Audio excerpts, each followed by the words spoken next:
Good afternoon and welcome to the news update at 12 on Dominion Television, Ibadan. I'm Oluwayemi Adelakun. President Bola Tinubu has convened a high-level security meeting with military commanders, intelligence chiefs and top security advisors at the Presidential Villa, Abuja. It was gathered that the meeting was a comprehensive review of the security situation in the country amid growing backlash over soldiers' salaries. President Tinubu called for the security meeting shortly after the United States announced the withdrawal of troops it deployed to Nigeria for a counter-terrorism mission.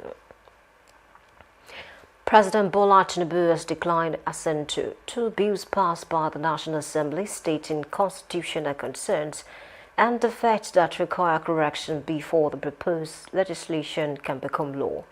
President Tinubu's decision was made known through two separate letters read on the floor of the Senate by Senate President Godswill Akpabio. The affected bills are the Raw Materials Research and Development Council Amendment Bill 2026 and the Chartered Institute of Purchasing and Supply Management of Nigeria Bill.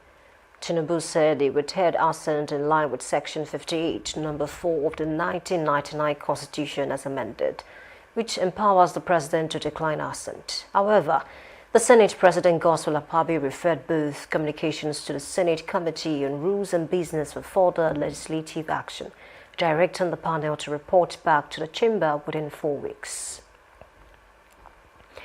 The House of Representatives have rejected calls by some lawmakers to suspend diplomatic relations with South Africa. The House resolution followed the adoption of a motion of urgent public importance sponsored by Yusuf Gadi, APC Plateau, who decried repeated xenophobic attacks and the co-sponsor of the motion. Billy Osaro, APC Edo, said that latest killings show that South African authorities had failed to protect foreign nationals. The Deputy Speaker of the House, Benjamin Kalu, who presided over the session, urged caution, saying such a far-reaching decision should not be taken without first establishing the fact.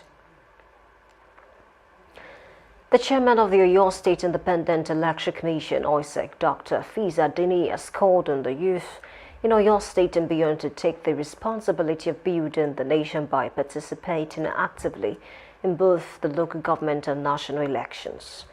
Dr. Adeni made the call while receiving the leadership of the National Youth Council of Nigeria, Oyo State Chapter, and officers and men of the Man of War Nigeria, Oyo State Command, at the Commission's headquarters in Ibadan. He explained that active participation of citizens in the electoral process, either as an electorate or contestant, remains pivotal in changing the fortune of the country for good. Speaking on the level of preparations for the Oyo State Local Government Council elections slated for December 29, 2026, Dr. Adeni entered that the primary elections are ongoing among the registered political parties in the state in which the commission members were being invited to observe. He said further that the election guidelines and timetable had been released while several meetings were held with the registered political parties and the security agencies in the state. On the foreign scene, a wildfire in southern Spain has killed at least 11 people, making it one of the country's deadliest on record as soaring temperatures gripped much of the country. Several victims of the fire in Almeria were found inside burnt-out vehicles. 8 others have been injured in the blaze, which 150 firefighters and 220 soldiers from Spain's military emergency unit were battling. Regional emergency authorities said 4 British nationals appeared to be among the victims. Andy Bonham has taken another step towards becoming the next Labour leader and Prime Minister after the vast majority of Labour MPs nominated him to replace Sir Keir Starmer. Bonham's Labour leadership bid has been backed by 322 out of 43 Labour members of Parliament as he remains the only declared candidate.